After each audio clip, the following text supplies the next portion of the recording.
Hey guys, what's up? Happy December. This is like my third time trying to record this, so I just decided to ditch the script. However, welcome back to a brand new update towards the next Avengers Endgame showcase video. Today, we're breaking down the making of Hawkeye, or of course Ronin, in Avengers Endgame. Now, this is not the actual showcase video. That'll come later. This is me just kind of talking about some of the more boring, tedious stuff because it's fun to talk about figures that take a million years to make instead of waiting like another 2 or 3 weeks to do so. So it's a great time. And obviously, the number one thing that I think is the coolest thing that you can just immediately see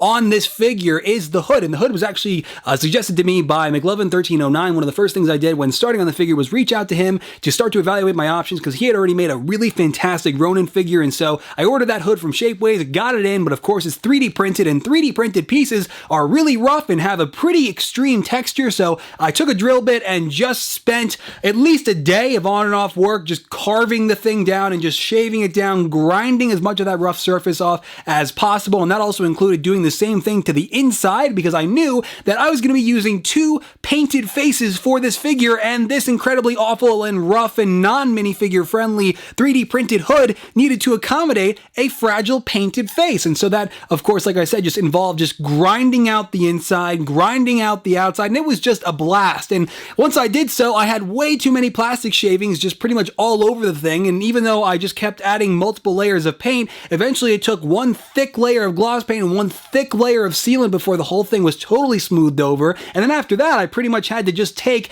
a standard Eclipse Graphics balaclava printed head. I don't know if he makes these anymore, but they're a really great head. And once I got that done and pretty much painted my own flesh skin tone over the front of that, I was able to paint on a set of eyes, some eyebrows, and a couple other little marks on there to essentially emulate Jeremy Renner's likeness, which I had actually already painted before this on an alternative head that you'll see in the showcase. A fully painted Jeremy Renner Clint Barton head will be in the main video, and I think it is actually already up over on the Patreon page if you're really curious to see that. And then, of course, once all of that was done, I had to move on to the vest, and this is where it got a little bit more tedious, I guess, just in terms of looking at reference, because I had to distinguish which layers I wanted to use standard 3D flat elements for and which ones I wanted to use fabric for. And so once I made all those distinctions and I pretty much got all those layers cut and glued onto the torso, I was able to then just pretty much get all the painting done. And the painting on the torso was pretty straightforward. It was mostly just like the zipper chain, and then also you had the belt buckle, which was kind of fun. And those actually are you know, like all the belt buckles are painted on because the strap, which I'll talk about in a second, kind of limits the space that is available there, and so you really can't have any protruding pouches like I normally do. Also, YouTube might kill our LEGO channels after January 1st if we don't set our content as just made for kids because of the COPPA law, so be sure to check out my Instagram, Twitter, and Facebook for cool edits like these, because maybe some faceless intern will look at my 11 years on here and say, hey, who cares? Bye! Sincerely, the YouTube team. Anyway, next I had to focus on the waist cape, and I pretty much just took a standard one from Cape Madness, added a couple 3D elements to the front, and then kind of cut out a little bit of a split there to create, you know, the accurate look, I guess. And then also, a challenging part about making this figure, which I'll probably forget to mention in the main video, is of course the shoulder pauldrons. Those were kind of a pain to first of all cut out because I had to get the precise, you know, angles and curvature of those right, and then actually getting them secured in place was a bit of a pain in the ass, but thankfully they're on there now, and one of them is kind of uneven. Just don't tell anyone, please. And then also, while we're talking about Cape Madness, actually, I know I'm just kind of giving you guys whiplash in terms of what we're talking about. I'm really just kind of bouncing back and forth here. Like I said, no script. These straps that I'm using on the figure are also from Cape Madness and actually aren't really modified. Of course, I have my own painted detail on them. They're fully painted by me. But the number one challenge with these is not actually painting those buckles and things on them, but instead taking the custom sword sheath and the custom arrow quiver and figuring out how I wanted to glue those onto the strap so that they would, first of all, not come off at any point, but also be angled the right way. And so that was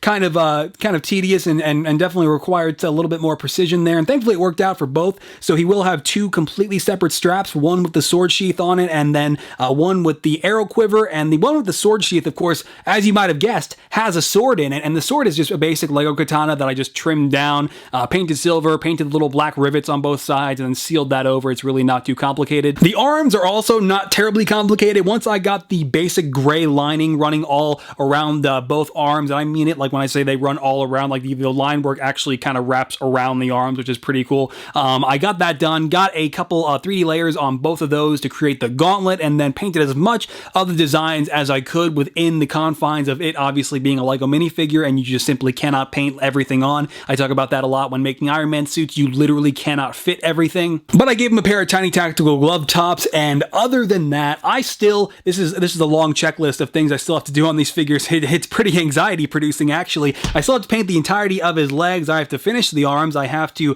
paint the detail on both that arrow quiver and that sword sheath. I have to also paint some detail onto his hands, make his entire bow, and yeah, and I also have to paint his back. So definitely a lot more to do on Ronin, believe it or not. And then Black Widow, I still have to paint the entirety of her legs and put her bow staff together, and that's gonna be a fun time. And all of this is just a time-consuming blast, man. It's a real fun time, and when life is falling apart and everything is just collapsing around you, it's even more fun to find the time to do this stuff. But of course, I still love doing it, and I've loved working on all these figures for the last 11 years, whether YouTube cares or not. And so I'm always here doing this, no matter what. You guys know that. And of course, if you'd like to consider supporting the channel, Patreon is always a thing where I post all the newest updates for every single new custom minifigure I'm working on and everything going on with the channel. Otherwise, of course, the really cool preview edits do also go up over on Instagram, Twitter, and Facebook, where I love to interact with you guys on a regular basis. If you have not checked those out yet, soon, maybe they'll be the only platforms. I have no idea. This new algorithm is kind of freaky.